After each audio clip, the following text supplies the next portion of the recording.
രാജേഷ് നാരായണൻ, കൊടുങ്ങല്ലൂർ ശ്രീനാരായണപുരം സ്വദേശി.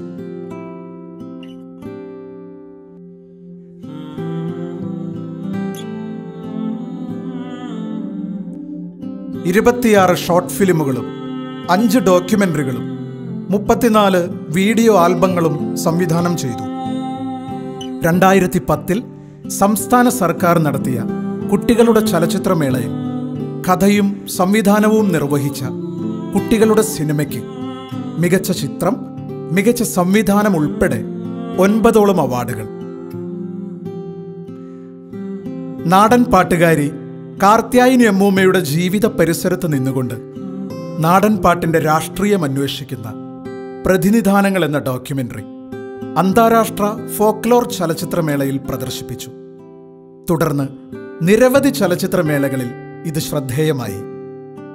പച്ചിലകൾ എന്ന ചെറു സിനിമയ്ക്ക് Bharat PJ Antony short film പുരസ്കാരം. പ്രോപ്പർട്ടീസ് എന്ന ഷോർട്ട് ഫിലിം നിരവധി അന്താരാഷ്ട്ര ചലച്ചിത്രമേളകളിൽ പ്രദർശിപ്പിച്ചു. കുട്ടികൾക്ക് വേണ്ടി 10ഓളം ചിത്രങ്ങളുടെ രചനയും സംവിധാനവും.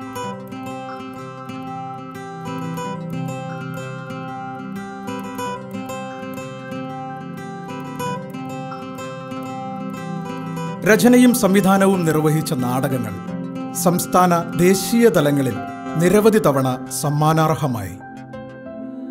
കണ്ണാടിയും സൂര്യകാന്തിപ്പൂക്കളും എന്ന നാടക സമാഹാരം ഗ്രീൻ ബുക്സ് പ്രസാധനം ചെയ്തിട്ടുണ്ട്. അഭിനയ പരിശീലകൻ എന്ന നിലയിലും ഇദ്ദേഹം ശ്രദ്ധേയനാണ്.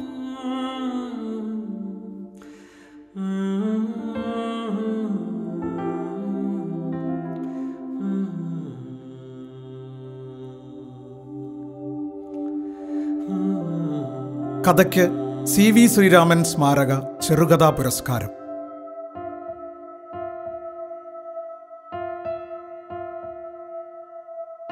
പ്രോപ്പർട്ടീസ് മുതൽ ഹഷ് വരെയുള്ള ഷോർട്ട് ഫിലിമുകൾ വൈവിധ്യപൂർണമായ വിഷയങ്ങളാണ് കൈകാര്യം ചെയ്തിരിക്കുന്നത്.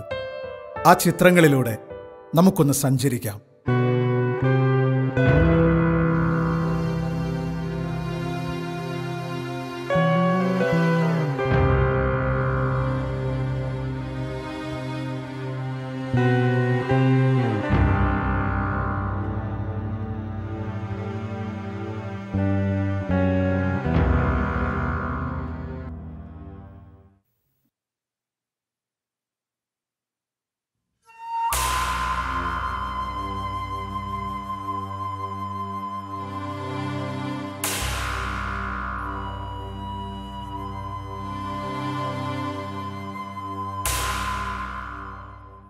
എന്തിട്ടാ നിങ്ങൾ കാണിക്കുന്നത്? നിങ്ങളുടെ ക്യാമറയിലൊന്നും ഞാനും ഒതുങ്ങാൻ പോണില്ല. എൻ്റെ ക്യാമറ ഒക്കെ വിറ്റ് എൻ്റെ കാസറ്റ് വിറ്റാളിൽ കാശാക്കി. ഇപ്പം നമ്മളെ വേണ്ടാണ്ടായൊക്കെ അവർക്ക്. നിങ്ങൾ എന്തെന്നാ ഈ കാണിക്കുന്നത്? അതിൽ വെള്ളം തുഴഞ്ഞെൻ്റെ വയലുള്ള പല്ലും പോയി, അതിൽ വെള്ളം തുഴഞ്ഞെൻ്റെ വയലുള്ള പല്ലും പോയി. ഒരു നോട്ടീസ് ഉണ്ട് കേട്ടോ, ശ്രദ്ധിക്കുക. ഹെൽത്ത് ക്ലബിൻ്റെ ആഭിമുഖ്യത്തിൽ ഇന്ന് 11 മണിക്ക് സെമിനാർ ഹാളിൽ വെച്ച് മെഡിക്കൽ ചെക്കപ്പ് നടത്തുന്നു. നിർബന്ധമായും പങ്കെടുക്കേണ്ടതാണ്.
സേതു എന്താണെന്ന് മനസ്സിലാക്കാൻ ഞങ്ങൾക്ക് കഴിഞ്ഞില്ല. അവളെ മനസ്സിലാക്കാൻ അവളുടെ കൂട്ടുകാരികൾക്കോ ഞങ്ങൾക്കോ സാധിച്ചില്ല. അവളുടെ ഈ നേട്ടത്തിൽ ഞങ്ങൾ അഭിമാനിക്കുന്നു.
അവർക്കെല്ലാം മനസ്സിലായെന്ന് തോന്നുന്നു. ഈ ക്യാമ്പ് കഴിഞ്ഞ് പോയാ നമ്മൾ എങ്ങനെയാ കാണാ?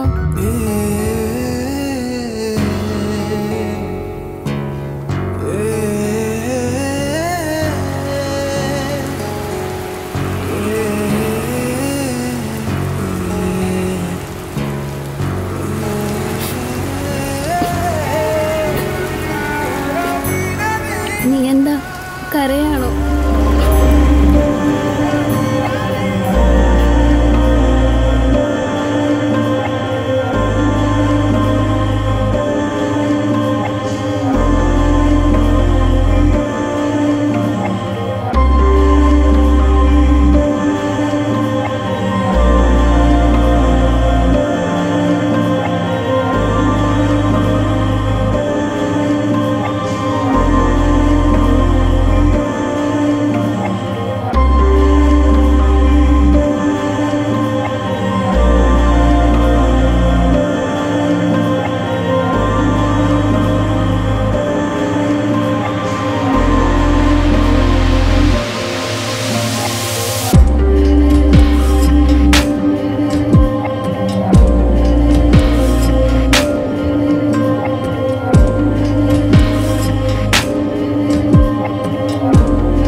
ഉന്നൂസിന്റെ അമ്മയല്ലേ? എന്താ സിസ്റ്റർ പറഞ്ഞ കേൾക്കാറുണ്ട്? ഇപ്പൊ കുട്ടിക്ക് ഇൻഫെക്ഷൻ ആയല്ലോ. ക്രിട്ടിക്കലാണോ ഇപ്പോ? We will try.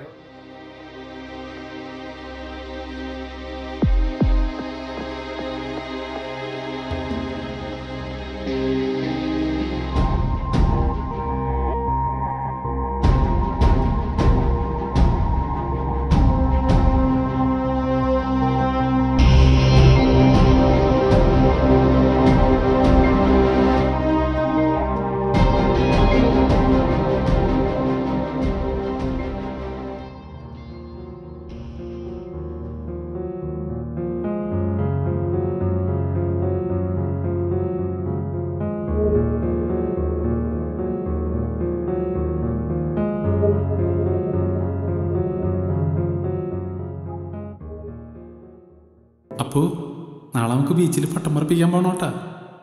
മോനുറങ്ങിക്കോ.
പതിനേഴാമത്തെ വയസ്സിലാണ് ആദ്യമായി ഇദ്ദേഹം ഷോർട്ട് ഫിലിം സംവിധാനം ചെയ്യുന്നത്.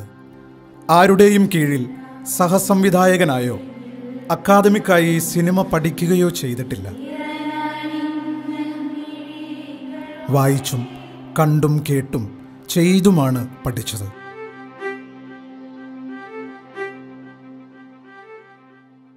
ഒരു ഡോക്യുമെൻ്ററി ചെയ്യാൻ മാത്രം വലിയ സംഭാവനകളൊന്നും ഈ മേഖലയിൽ ചെയ്തിട്ടില്ല എന്നുള്ള നല്ല ബോധ്യം എനിക്കുണ്ട്.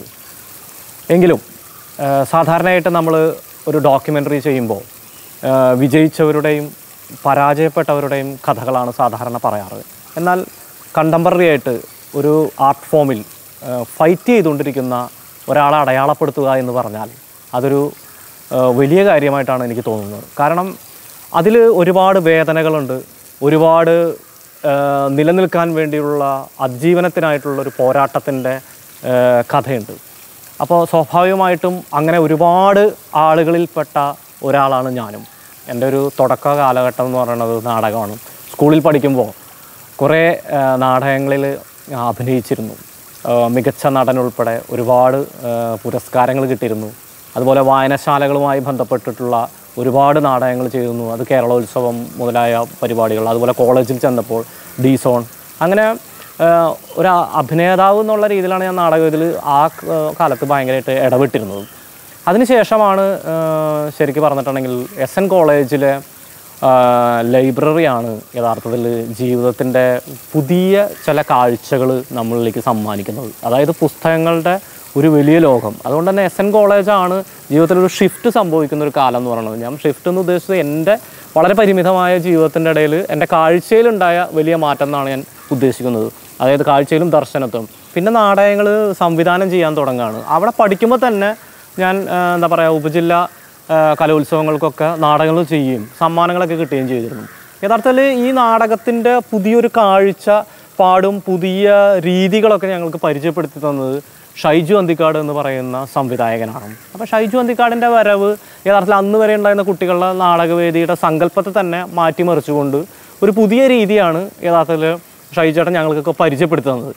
അത് വലിയ ഗുണമായിട്ടുണ്ട്. പിന്നീട് ഒരുപാട് സ്കൂളുകളിൽ പോയിട്ട് യഥാർത്ഥത്തിൽ ഒരുപാട് കുട്ടികളുമായിട്ടുള്ള ബന്ധം ഉണ്ടായിട്ടുണ്ട്. വളരെ ചെറുപ്പത്തിൽ തന്നെ, ഈ പറഞ്ഞ സമയത്ത് തന്നെ. അങ്ങനെ ആ സമയത്ത് കുറേ നാടകങ്ങൾ ചെയ്യുകയും അതൊരു പ്രൊഫഷണലായിട്ട് സ്വീകരിക്കുകയും ചെയ്തു. പഠിക്കുമ്പോൾ തന്നെ പ്രൊഫഷണലായിട്ട് സ്വീകരിക്കുകയൊക്കെ ചെയ്തിട്ടുണ്ടായിരുന്നു. അമൽ ഹാഷിഷ് എന്ന് പറഞ്ഞൊരു സുഹൃത്തിനെ പരിചയപ്പെട്ടതാണ് യഥാർത്ഥത്തിൽ സിനിമയുടെ ഒരു വലിയ ലോകം തുറന്നു കിട്ടുന്നത്. കാരണം അമൽ അന്ന് തന്നെ കോളേജിൽ പഠിക്കുന്ന ഈ 17ാമത്തെ വയസ്സിലാണ് ഇൻ്റർനാഷണൽ ഫിലിം ഫെസ്റ്റിവലിന് കൊണ്ടുപോകുന്നത്. അതായത് തിരുവനന്തപുരത്ത് നടക്കുന്ന അന്താരാഷ്ട്ര ചലച്ചിത്രമേളയിലേക്ക് ആദ്യമായിട്ട് തീവണ്ടിയിൽ കയറുന്നതും അന്നാണ്. പട്ടിണി കിടന്നിട്ടാണ് യഥാർത്ഥത്തിൽ സിനിമ കണ്ടത്. ഒരു സൗകര്യങ്ങളും ഇല്ലാതെ. അവന് പിന്നെ അങ്ങനെ ഒരു ജോൺ അബ്രഹാം ജീവിതം ജീവിക്കുന്ന ഒരാളാണ്. അപ്പോൾ അതുകൊണ്ട് തന്നെ നമ്മളെങ്ങനെ ജീവിക്കാൻ വിടുകയായിരുന്നു. ഒരുപാട് സിനിമാക്കാർക്കിടയിലും ഒരുപാട് സൗഹൃദങ്ങളും യഥാർത്ഥത്തിൽ പിന്നീട് ജീവിതത്തിൽ ഏറ്റവും അധികം താങ്ങായിട്ട് നിന്നിട്ടുള്ള ഒരുപാട് സൗഹൃദങ്ങൾ എനിക്ക് ലഭിക്കുന്നത് യഥാർത്ഥത്തിൽ IFFKയിൽ നിന്ന്. ആ ഊർജ്ജത്തിലാണ് ആദ്യത്തെ ഷോർട്ട് ഫിലിം ചെയ്യുന്നത്. അതായത് നെൽസൺ എന്ന് പറയുന്ന സുഹൃത്തിൻ്റെ കൂട്ടുകാരനായിട്ടുള്ള സജ്ജി ആണ്. നെൽസൺ കൂടെ ഉണ്ടായിരുന്നു. ഞങ്ങൾ ആ ഷോർട്ട് ഫിലിം ചെയ്യുന്നത്. അത് യഥാർത്ഥത്തിൽ അവൻ്റെ മാല പണയം വെച്ചിട്ടാണ് ആദ്യത്തെ ഷോർട്ട് ഫിലിം ചെയ്യുന്നത്. അത് അത്രമാത്രം, കാരണം ഇതിൻ്റെ ഒരു ദൃശ്യഭാഷേനെ സമയം ഇതിൻ്റെ ഗ്രാമറിനെ പറ്റി ഒരു ധാരണയുണ്ടായിരുന്നില്ല. ഫിലിം ഫെസ്റ്റിവൽ കണ്ടതും പുസ്തകങ്ങൾ വായിച്ചിട്ടുള്ളൊരു പരിചയത്തിലായിരുന്നു. പിന്നീട് അത് ചെയ്തതോടുകൂടി നമ്മൾ പതുക്കെ ഇതിൻ്റെ ഒരു വ്യാകരണം മനസ്സിലാക്കാൻ തുടങ്ങിയായിരുന്നു. ഇപ്പോഴും അത് അങ്ങനെ തുടർന്നുകൊണ്ടേ ഇരിക്കുന്നു എന്നുള്ളതാണ് അതിൻ്റെ ഒരു പ്രത്യേകത. സ്കൂളിൽ പഠിക്കുമ്പോൾ തന്നെ എനിക്ക് അങ്കണം തിയേറ്റർ ഗ്രൂപ്പിലേക്ക് ആക്ടർ ട്രെയിനിങ് ലാബോറട്ടറിയിലേക്ക് സെലക്ഷൻ കിട്ടുന്നുണ്ട്. അതായത് അഭിനയ പരിശീലനമാണ് അവിടെ ഉള്ളത്. അതിലേക്ക് എനിക്ക് ഒരു ഓപ്പണിംഗ് കിട്ടണ എങ്ങനെയാണെന്ന് വെച്ചിട്ടുണ്ടെങ്കിൽ ഷൈജു അന്തിക്കാടിൻ്റെ ഒപ്പം അന്ന് NK സജീവേട്ടൻ വന്നിട്ട് സജീവേട്ടൻ അന്ന് ഞങ്ങൾക്ക് ആക്ടിങ്ങിൻ്റെ ബേസിക് ആയിട്ടുള്ള കാര്യങ്ങളെന്ന് പറഞ്ഞു തന്നിരുന്നു. അങ്ങനെ സജീവേട്ടൻ പറഞ്ഞിട്ടാണ് ഞാൻ അവിടെ അങ്കണത്തിലേക്ക് പോകുന്നതും അവിടെ ഇൻ്റർവ്യൂ ഉണ്ടായി സെലക്ഷൻ കിട്ടുകയും അത് യഥാർത്ഥത്തിൽ ഇപ്പോൾ ഞാൻ നടത്തുന്ന എൻ്റെ ഈ അഭിനയ പരിശീലന കളരികൾക്കൊക്കെ ഒരുപാട് ഗുണം ചെയ്ത അടിസ്ഥാന പാഠങ്ങൾ ഞാൻ പഠിക്കുന്നത് യഥാർത്ഥത്തിൽ അവിടെ നിന്നാണ്. പിന്നെ എനിക്ക് കിട്ടിയൊരു ഭാഗ്യം എന്ന് പറഞ്ഞിട്ടുണ്ടെങ്കിൽ ഞാൻ ഇതുവരെയും ചെയ്തിട്ടുള്ളതെന്ന് വെച്ചിട്ടുണ്ടെങ്കിൽ ഒട്ടും പ്രൊഫഷണൽ അല്ലാത്ത ആളുകളെ വെച്ചിട്ടാണ് ഞാൻ ഈ പറഞ്ഞ ഷോർട്ട് ഫിലിമുകളെല്ലാം ചെയ്തിട്ടുള്ളത്. കാരണം കൂടുതലും കുട്ടികളുടെ ഒരു 10ഓളം സിനിമകൾ ചെയ്തിട്ടുണ്ട്. അതിൽ തന്നെ എന്താ പറയുക, അത് ഒട്ടും ക്യാമറ അഭിമുഖീകരിക്കുക വേറെ ഒരു പെർഫോമൻസിലും അവർ പങ്കെടുത്തിട്ടുണ്ടായില്ല. അവരെ വെച്ചുകൊണ്ട് ചെയ്യാൻ പറ്റി എന്നുള്ളതാണ്. അത് എൻ്റെ ഒരു പഠനം കൂടിയായിരുന്നു യഥാർത്ഥത്തിൽ. അതിനെല്ലാം തന്നെ അംഗീകാരങ്ങൾ കിട്ടിയിട്ടുണ്ട്. പലപ്പോഴും ഒരു ക്യാമ്പിൽ നിന്ന് അപ്പോൾ തീരുമാനിച്ച് അപ്പോൾ ഷൂട്ട് ചെയ്യുന്ന ഒരു രീതിയൊക്കെ ആയിരുന്നു. അത് നമ്മളെ പഠനത്തെ വല്ലാതെ സഹായിച്ചിട്ടുണ്ട്. കുട്ടികളെ വെച്ച് ചെയ്തപ്പോൾ ഉണ്ടായിരുന്ന അതേ അനുഭവം തന്നെയാണ് മുതിർന്നവരെ അഭിനയിപ്പിക്കുമ്പോഴും. പലപ്പോഴും പ്രായമായിട്ടുള്ള ആളുകളെ ഒക്കെ തന്നെ അഭിനയിപ്പിച്ചപ്പോൾ ഉണ്ടായിട്ടുള്ളൊരു ഫീലിംഗ് എന്ന് പറയുന്നത് നമുക്ക് പഠിക്കാനായിട്ട് ഒരുപാട് കാര്യങ്ങളെ നമുക്ക് ലേൺ ചെയ്യിപ്പിച്ചിട്ടുണ്ട്. അത് ജീവിതത്തെ സംബന്ധിച്ചായാലും ദൃശ്യഭാഷേനെ സംബന്ധിച്ചായാലും ഒക്കെ തന്നെ നമ്മുടെ ഉള്ളിൽ ഒരു പുതിയ പഠനത്തിൻ്റെ ഒരു മാതൃകകളായിരുന്നു യഥാർത്ഥത്തിൽ ആ ചെയ്ത വർക്കുകൾ. ഇപ്പോഴും ഞാൻ പഠിച്ചുകൊണ്ടിരിക്കുന്ന ഒരു വിദ്യാർത്ഥിയാണ്. പിന്നെ ഈ മേഖലയിൽ എല്ലാവരെയും പോലെ തന്നെ ഞാനും ഒരുപാട് എന്താ പറയുക പ്രതിസന്ധികളും പരിഹാസങ്ങളും ഒക്കെ തന്നെ നേരിട്ടുണ്ട്. പ്രത്യേകിച്ച് ഒരു ഫീച്ചർ ഫിലിം ചെയ്യാൻ വേണ്ടിയിട്ട് അനുഭവിക്കുന്ന പെയിൻ എന്ന് പറയുന്നത് വളരെ കൂടുതലാണ്. ഞാൻ താരത്തിൻ്റെ പേര് പറയുന്നില്ല, ഒരു താരത്തെ കാണാനായിട്ട് ഞാൻ ഒരു 3.5 മണിക്കൂർ നിന്നിട്ടുണ്ട്. കാരണം അങ്ങോട്ടും ഇങ്ങോട്ടും അനങ്ങാതെ. എന്നിട്ട് അവസാനം അവർ പറയുകയാണ്, നിങ്ങൾ കഥ വേറെ എൻ്റെ പിന്നെ എന്താ പറയുക എൻ്റെ ഒരു അസിസ്റ്റൻ്റായിട്ടുള്ള ഒരാളുണ്ട് കാര്യങ്ങളൊക്കെ നോക്കുന്ന, അയാളോട് പറഞ്ഞോളൂ എന്ന് പറയാണ്. യഥാർത്ഥത്തിൽ അയാൾക്ക് യാതൊരുവിധ സിനിമയെ പറ്റി യാതൊരു ധാരണയില്ലാത്ത ഒരാളാണ്. അങ്ങനെ നിരവധി, പിന്നെ അഡ്വാൻസ് മേടിക്കുന്നതിൻ്റെ തലേ ദിവസം പ്രൊഡ്യൂസർ പിന്മാറുക. അപ്പോൾ നമുക്കുണ്ടായിരുന്ന എന്താ പറയുക ഒരുപാട് കരഞ്ഞിട്ടുണ്ട് അത്തരം സന്ദർഭങ്ങളിലൊക്കെ. അപ്പോൾ ഒരു ആർട്ടിസ്റ്റ് എന്ന് പറയുന്നത്, ഒരു മുഴുവൻ സമയം ആർട്ടിസ്റ്റ് നേരിടുന്ന പ്രതിസന്ധി എന്ന് പറയുന്നത് നിസ്സാരമല്ല. അതൊരു പക്ഷേ ഒരാൾക്ക് വിജയിക്കുന്നവരെയും അയാൾ കടന്നു പോകുന്ന വഴിയെന്ന് പറയുന്നത് ജീവിതത്തിൻ്റെ തിക്തതകൾ തന്നെയാണ്. എൻ്റെ ഈ സിനിമയുടെ ജീവിതത്തിൽ ഏറ്റവും അധികം എന്നെ എന്താ പറയുക സ്വാധീനിച്ചത്, അല്ലെങ്കിൽ എൻ്റെ ജീവിതത്തെ ഒരു താങ്ങായിട്ട് നിന്ന ഒരാളെന്ന് പറയുന്നത് ഇപ്പോൾ ഞാൻ ചെയ്യാൻ പോകുന്ന സിനിമയുടെ പ്രൊഡ്യൂസറായിട്ടുള്ള റൌഫ് അലി എന്ന് പറയുന്ന മനുഷ്യനാണ്. ഇദ്ദേഹം ആണ് നമ്മളെ പലതരത്തിലും സപ്പോർട്ട് ചെയ്യുകയും സിനിമയ്ക്ക് പല പ്രൊഡ്യൂസർമാർ പിന്മാറി പോകുമ്പോഴും നിനക്കിഷ്ടമുള്ള സിനിമ ചെയ്യൂ എന്ന് പറഞ്ഞുകൊണ്ട്, നിനക്കിഷ്ടമുള്ളൊരു സിനിമ ഉണ്ടാക്കൂ എന്ന് പറഞ്ഞുകൊണ്ട് കൂടെ നിൽക്കുന്ന ഒരു നിർമ്മാതാവാണ് റൌഫ് അലി എന്ന് പറയുന്ന മനുഷ്യൻ. അപ്പോൾ അതുകൊണ്ട് ഇങ്ങനെ ഒരുപാട് മനുഷ്യർ ചേർന്നതാണ് ഞാൻ എന്ന് പറഞ്ഞത്. ഞാൻ ഒറ്റയ്ക്കല്ല. ഇപ്പോൾ എനിക്കറിയാം ഒരുപാട് മനുഷ്യരുടെ കാഴ്ചകളും ചിന്തകളും അനുഭവങ്ങളും ഒക്കെ തന്നെ എന്നെ രൂപപ്പെടുത്തുന്നതിൽ വളരെയധികം സഹായിച്ചിട്ടുണ്ട്. എന്നെപ്പോലുള്ള ആളുകൾ വളരെ തുടക്കക്കാരാണ്.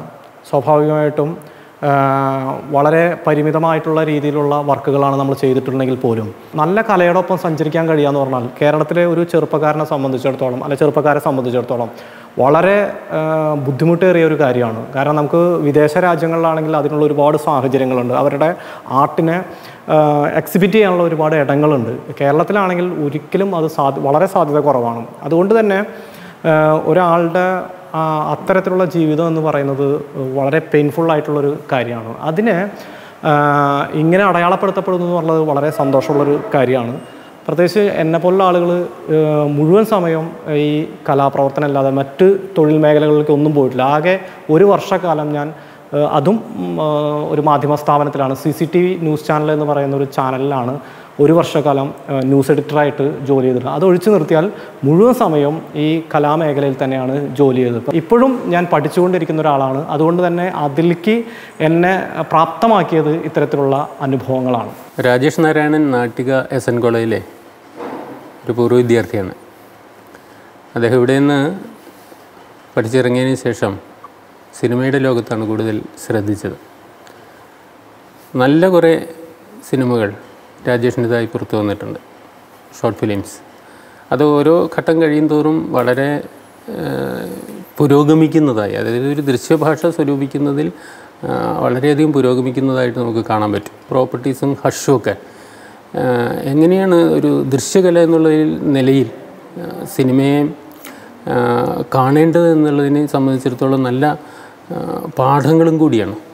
ഇപ്പോൾ പ്രോപ്പർട്ടീസ് എന്ന് പറഞ്ഞാൽ വസ്തുക്കളാണ്. നമ്മൾ വീട്ടുപകരണങ്ങളെ സംബന്ധിക്കുന്ന അനേകം ദൃശ്യങ്ങളെ കോർത്തിണക്കിക്കൊണ്ട് ഒരു സ്ത്രീ കഥാപാത്രത്തെ മുൻനിർത്തി ഒരു കുടുംബാന്തരീക്ഷത്തെയും ആ സ്ത്രീയുടെ മനോവ്യഥകളെയും മനോസഞ്ചാരങ്ങളെയും എല്ലാം കത്തി എന്നൊരു കേന്ദ്ര പ്രമേയത്തിലേക്ക് ഒതുക്കി നിർത്തിക്കൊണ്ട് ഒരു ദൃശ്യഭാഷ ചമച്ചിട്ടുണ്ട്. അത് കാവ്യാത്മകമായിട്ടുള്ള വിധത്തിൽ കണ്ടുപോകാൻ പറ്റുന്ന വിധത്തിലുള്ള സിനിമയാണ്. മറ്റൊന്ന് ഹഷാണ്. ഹഷ് എന്ന് പറഞ്ഞാൽ തന്നെ നിശബ്ദമായിരിക്കുക, ശബ്ദിക്കരുതെന്നൊക്കെയാണല്ലോ അതിൻ്റെ അർത്ഥം. അപ്പോൾ കൂടുതൽ ശബ്ദമില്ലാതെ കാഴ്ചയുടെ ശ്രദ്ധകളെ ഒട്ടും ഡിസ്റ്റോർട്ട് ചെയ്യാതെ എങ്ങനെയാണ് സിനിമ ചെയ്യേണ്ടത് എന്നുള്ളത് ഈ രാജേഷിൻ്റെ പല സിനിമകളുടെയും ഫ്രെയിമുകൾ ശ്രദ്ധിച്ചാൽ മനസ്സിലാവും. പട്ടം എന്ന ഒരു കേന്ദ്ര പ്രമേയത്തിൽ 2 ജനറേഷനെ അവതരിപ്പിക്കുകയാണ്. അപ്പോൾ ആകാശവിശാലതയിൽ സങ്കല്പവും വർണ്ണവും ഒക്കെ വിതറി നിൽക്കുന്ന ഒരു ജീവിത കാഴ്ചയും ഒപ്പം തന്നെ അതിൻ്റെ ഒരു ചെതറിയ യാഥാർത്ഥ്യവും, അത് 2 അന്തരീക്ഷത്തിൽ, ആകാശത്തിൻ്റെയും ഭൂമിയുടെയും 2 അന്തരീക്ഷത്തിൽ നിലനിർത്തിക്കൊണ്ട് ആ സിനിമ സംസാരിക്കുന്നുണ്ട്. അപ്പോൾ വലിയ ദീർഘമായിട്ടുള്ള സംഭാഷണങ്ങളിലൂടെയും ദീർഘമായിട്ടുള്ള ഷോട്ടുകളിലൂടെയും സിനിമ അവതരിപ്പിക്കുന്ന രീതിയിൽ നിന്ന് വളരെ വ്യത്യസ്തമാണ് രാജേഷിൻ്റെ സമീപനം എന്നുള്ളതാണ്. 2007 ഞാൻ രാജേഷിനെ ഏറ്റവും അടുത്ത് പരിചയപ്പെടുന്നത്. അന്ന് ഞാൻ സർവശിക്ഷാ അഭിയാനിൽ ടീച്ചർ ട്രെയിനറായിട്ട് വർക്ക് ചെയ്യുകയാണ്. കുട്ടികളുടെ ഒരു ഷോർട്ട് ഫിലിം മേക്കിംഗ് ക്യാമ്പിൽ RP ആയിട്ടാണ് രാജേഷ് അന്ന് എത്തുന്നത്. രാജേഷ് കുട്ടികളെ ഇതുപോലെയുള്ള ക്യാമ്പുകളിൽ ഒരുപാട് ലോക സിനിമകൾ പരിചയപ്പെടുത്തി. എനിക്ക് തോന്നുന്നു രാജേഷിന് ഈ SSAയുടെ ക്യാമ്പുകൾ ഒരു ലേണിംഗ് പീരീഡ് തന്നെയായിരുന്നു. പിന്നീട് രാജേഷ് എത്രമാത്രം ഉന്മാദിയായിട്ടുള്ള ഒരു സിനിമാക്കാരനാണെന്ന്, സിനിമയോട് എത്രമാത്രം അഭിനിവേശമുള്ള ഒരു പഠിതാവാണെന്ന് ഞാൻ മനസ്സിലാക്കുന്നത് തിരുവനന്തപുരത്ത് വെച്ച് നടക്കുന്ന IFFKയിലാണ്. ചില വാക്കുകൾക്ക് പകരം വയ്ക്കാൻ മറ്റൊരു വാക്കുണ്ടാവില്ല. അതുപോലെ തന്നെയാണ് എനിക്ക് രാജേഷ് നാരായണനെ തോന്നിയിട്ടുള്ളത്. എന്തുകൊണ്ടെന്നാൽ വളരെ ആർജവത്തോടു കൂടിയിട്ട് ഒരു ടീമിനെ ഒരുക്കിയെടുക്കാൻ ഇത്രമാത്രം കഴിയുന്നൊരു ചെറുപ്പക്കാരനെ ഞാൻ കണ്ടിട്ടില്ല. വളരെ അപൂർവമായിട്ടാണ് കണ്ടിട്ടുള്ളത്. എന്തുകൊണ്ടെന്നാൽ എനിക്ക് അദ്ദേഹം കഥകൾ എഴുതും, നാടകം ചെയ്യും, ഷോർട്ട് സിനിമ ചെയ്യും, ഡോക്യുമെൻ്ററി ചെയ്യും. ഇങ്ങനെ പല മേഖലകളിൽ വ്യാപരിക്കുന്ന വ്യക്തിത്വമാണ് രാജേഷിൻ്റേത്. അതെല്ലാം ഉദാത്തമാണെന്നോ അല്ലെങ്കിൽ അതിന് അപ്പുറത്തേക്ക് വേറൊന്നുമില്ല അങ്ങനെയൊന്നുള്ള അഭിപ്രായം എനിക്കില്ല. നല്ലതും ചീത്തയുമായ വർക്കുകളൊക്കെ ഉണ്ട് അദ്ദേഹത്തിൻ്റെ. പക്ഷേ അദ്ദേഹം ഇതിനോട് കാണിക്കുന്ന ഒരു ആത്മാർത്ഥതയുണ്ട്, ഒരു ആർജവമുണ്ട്. അതാണ് എനിക്ക് അദ്ദേഹത്തിന് ഏറ്റവും ഇഷ്ടപ്പെട്ട ഒരു സംഭവം. ഒരു ചെറിയൊരു ഉദാഹരണം പറയുകയാണെങ്കിൽ, അദ്ദേഹം ചെയ്ത ഒരു വർക്ക്, അത് ഞാനും അതിൻ്റെ ഒരു ഭാഗഭാക്കായ ഒരു വർക്കാണ്. അമല ഹോസ്പിറ്റലിൽ നിന്ന് കാർഡിയോളജി വിഭാഗത്തിൽ നിന്ന് ഡോക്ടർ രൂപേഷ് സാറ് വിളിക്കുന്നു ഒരു ദിവസം. എന്നിട്ട് പറയുന്നു, നമുക്കൊരു ഷോർട്ട് സിനിമ ചെയ്യണം, 1 ദിവസം കൊണ്ട് നമുക്ക് ചെയ്യണം. അതാണ് അതിൻ്റെ പ്രത്യേകത. ഒറ്റ ദിവസമേ ഉള്ളൂ ഞങ്ങൾക്ക് ചെയ്യാൻ. ഞാൻ രാജേഷിനെ വിളിക്കുന്നു. രാജേഷ് നമുക്കത് ചെയ്യാൻ പറ്റുമെന്ന് ചോദിച്ചു. രാജേഷ് കുറച്ച് തടസ്സവാദങ്ങളൊക്കെ പറഞ്ഞു. പക്ഷേ കുറച്ച് കഴിഞ്ഞിട്ട് ആ വെല്ലുവിളി ഏറ്റെടുത്തുകൊണ്ട് അദ്ദേഹം പറഞ്ഞു, ശരി നമുക്ക് ചെയ്യാം മാഷേ എന്ന് പറഞ്ഞു. അങ്ങനെ ഞങ്ങൾ ഒരുമിച്ച് പോകുന്നു.